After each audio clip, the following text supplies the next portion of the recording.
محمد علی صاحب، پاکستان میں دہشت گردی کی جو نئی لہر دکھائی دے رہی ہے جس میں زیادہ تر افغانیوں کے ملوث ہونے کا بتایا جا رہا ہے، ان تمام معاملات کو، صورتحال کو آپ کیسے دیکھ رہے ہیں؟ بہت شکریہ جی۔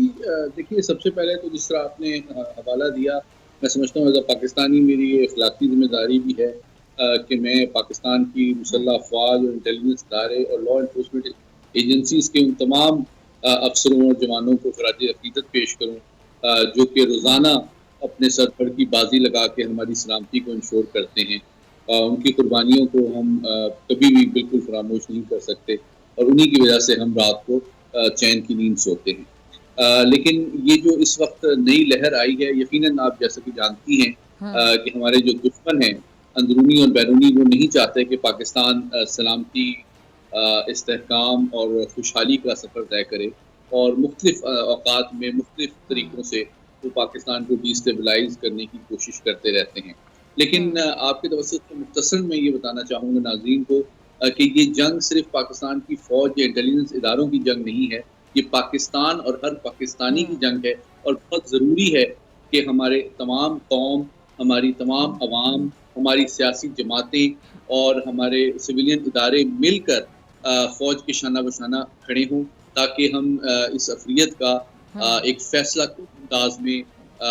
قلع کما کر سکیں۔ یہ بہت ضروری ہے۔ اور اگر آپ مجھے اجازت دیجیے تو مختصر میں اس حوالے سے عوام کو یہ پیغام بھی دینا چاہتا ہوں کہ یہ جنگ بیک وقت 4 محاذوں پہ لڑی جا رہی ہے۔ ایک تو جنگی محاذ ہے جو کہ کائنیٹک ڈائمنشن ہے، جس کا آپ جانتے ہیں، اور ابھی تھوڑی دیر پہلے خبر آئی کہ جو شہادتیں ہوئی ہیں ان کی نماز جنازہ بھی ادا کی گئی، اور اس میں کور کمانڈر پشاور نے بھی شرکت کی۔ لیکن جو اس کا سب سے امپورٹنٹ پہلو ہے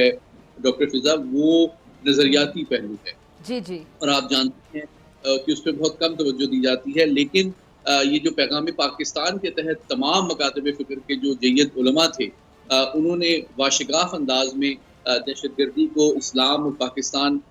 دشمنی اور حرام قرار دیا تھا۔ یہ بات آپ کے توسط سے میں سمجھتا ہوں ہر پاکستانی کو جاننا ضروری ہے کہ یہ دہشت گرد اسلام اور پاکستان کے دشمن ہیں، اور ان کو ہم بالکل بھی ہمیں اپنی صفوں میں جگہ نہیں دینی چاہیے۔ جو دوسرا پہلو ہے وہ سفارتی ہے، اور تھوڑا تکلیف دہ اس وجہ سے ہے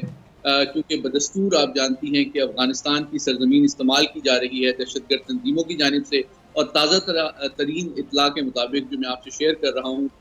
دفتر خارجہ میں پاکستان کے فورن سیکرٹری نے افغان ناظم الامور کو اب سے تھوڑی دیر پہلے طلب کیا ہے، اور ان کو بہت سخت دماش دیا ہے کہ جو اس میں لوگ ہیں انوالو ہیں ان کو انویسٹیگیٹ کیا جائے اور ان کو فوری طور پہ پاکستان کے حوالے کیا جائے تاکہ ان کو کیفر کردار تک پہنچایا جا سکے۔ یہ اس کا سفارتی پہلو ہے۔ تیسرا پہلو جو ہے وہ بدقسمتی سے قانونی ہے، اور آج کل جیسا کہ آپ جانتی ہیں کہ ایک غیر ضروری بحث پاکستان میں چھڑی ہوئی ہے کہ جی فوجی عدالتوں کو ختم ہونا چاہیے۔ حالانکہ حقیقت یہ ہے کہ پچھلے 22 سال کے دوران جو دہشت گرد تنظیمیں ہیں ان کا ہماری جو سویلین عدلیہ ہے بدقسمتی سے وہ قلع کما کرنے اور قانونی چارہ جوئی کے ذریعے ان کو کیفر کردار میں تک پہنچانے میں ناکام نظر آتی ہیں۔ تو یہ بہت ضروری ہے کہ فوری اور ٹرانسپیرنٹ انداز میں جو فوجی عدالتیں ہیں وہ ان دہشت گردوں کو سزائیں دیں تاکہ ان کو نہ صرف کیفر کردار تک پہنچایا جا سکے بلکہ ایک مثال بنایا جا سکے ہمارے دشمنوں کے لیے۔ اور جو چوتھا پہلو کوئکلی میں شیئر کر لوں وہ ہے اس کا معاشی پہلو بھی ہے، جو کہ بہت امپورٹنٹ اس لیے ہے کہ جو موجودہ اقدامات اٹھائے جا رہے ہیں فوج اور حکومت کی جانب سے کہ اسمگلنگ اور بلیک اکانومی کا خاتمہ کیا جائے، وہ بھی دہشت گردی کے حوالے سے اس لیے امپورٹنٹ ہے کہ یہ جو مالی معاونت ہے وہ انہی ذرائع سے کی جاتی ہے دہشت گرد تنظیموں کی۔ اور آخری بات یہ ہے کہ اس سے یہ بات ثابت ہو جاتی ہے کہ ہمارے ملک میں جو غیر ملکی غیر قانونی طور پر مقیم ہیں ان کو اپنے ملک روانہ کرنا پاکستان کی قومی سلامتی کی اہم ترین ضرورت ہے۔ لیکن سب سے امپورٹنٹ بات یہ ہے کہ یہ جنگ صرف فوج اور انٹیلیجنس ایجنسی نے تنہا نہیں لڑنی، ہر پاکستانی نے اس میں اپنا حصہ ڈالنا ہے، اور خصوصاً الیکشن سے پہلے وہ سیاسی عناصر اور جماعتیں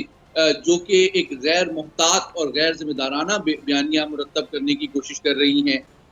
غیر قانونی افغانیوں کے وطن واپسی کے حوالے سے، میں ان سے یہ اپیل کرتا ہوں کہ پاکستان کی قومی سلامتی کے جو تقاضے ہیں ان کو وہ مد نظر رکھیں اور شارٹ ٹرم سیاسی مفادات کے لیے پاکستان کے جو قومی سلامتی کے جو مقاصد ہیں ان کو بالائے طاق نہ رکھیں. سبسکرائب کریں اور بیل دبائیں تاکہ کوئی خبر رہ نہ جائے.